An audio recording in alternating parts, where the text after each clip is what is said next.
All right, joining us now is former supervisory FBI Special Agent Scott Duffey. Scott, good morning to you. Thank you so much for being here.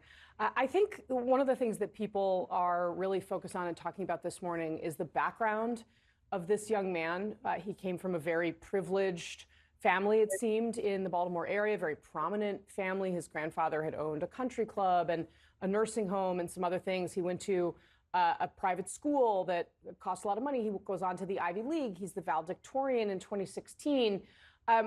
What do you understand when you think about the profile here? I mean, the one, of course, thing that stands out is that he seems to have broken contact with his family about 6 months or so ago, although the timeline, of course, still being nailed down by authorities.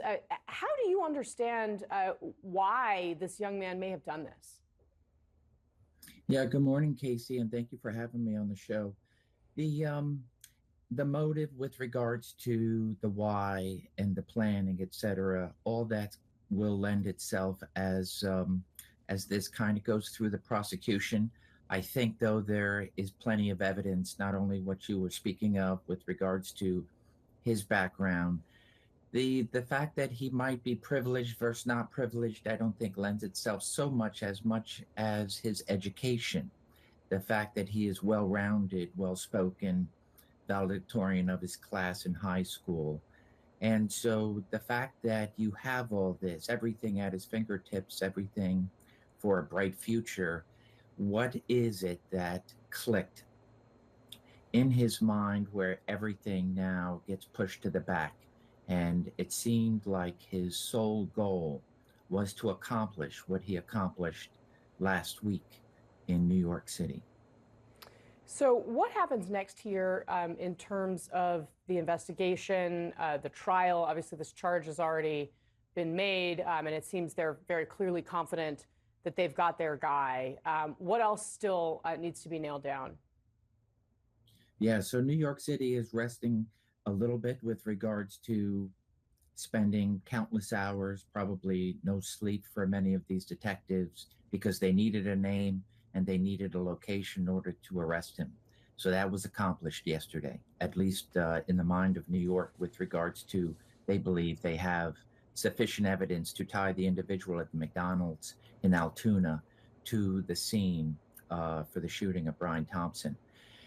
In my world, this is where we say now the work begins. It is a tremendous amount of work with all the different units in the police department and, of course, all their law enforcement partners. You have your bosses that are constantly at your desk, probably saying, "What do I, what do you know, and what can you give me?" Now it's the prosecutors. Now it's the evidence. It is tying um, Luigi Mangione to the crime scene, to unmask that individual, to put that gun that was recovered at the McDonald's to the very gun that shot those bullets into Brian, and being able to ensure there's no gap between the individual when he arrived in New York, all the days leading up to the shooting, and then, of course, the 5+ days that he was on the run, and being able to, for law enforcement to go through each and every spot, location, anywhere that he might have stopped other than that McDonald's. So now they have those 5 days of gap to fill in and ensure that all the evidence speaks for itself. How big of a mistake, sir, for this person, for Luigi Mangione, was not getting rid of the gun in his possession? That detail seems to be a little bit surprising. Obviously, NYPD detectives had been saying they were looking for it in Central Park, for example. Yeah, these are the questions in my mind and in all of society where so now this has been on the news day and night, and law enforcement has been looking to put a name to a face. And then for this individual, not only think about it, what we have, most of our photos are of him with some sort of masking, whether it be a medical mask, this scarf that was on him, at least a similar one, and then having his weapon.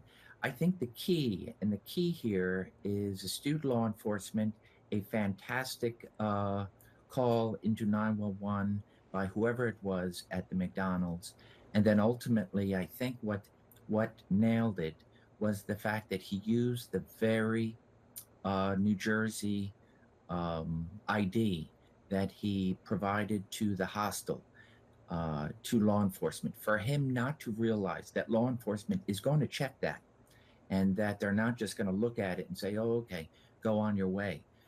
To be able to tie those initial pieces and then, of course, having the weapon says a lot about the character, the mindset.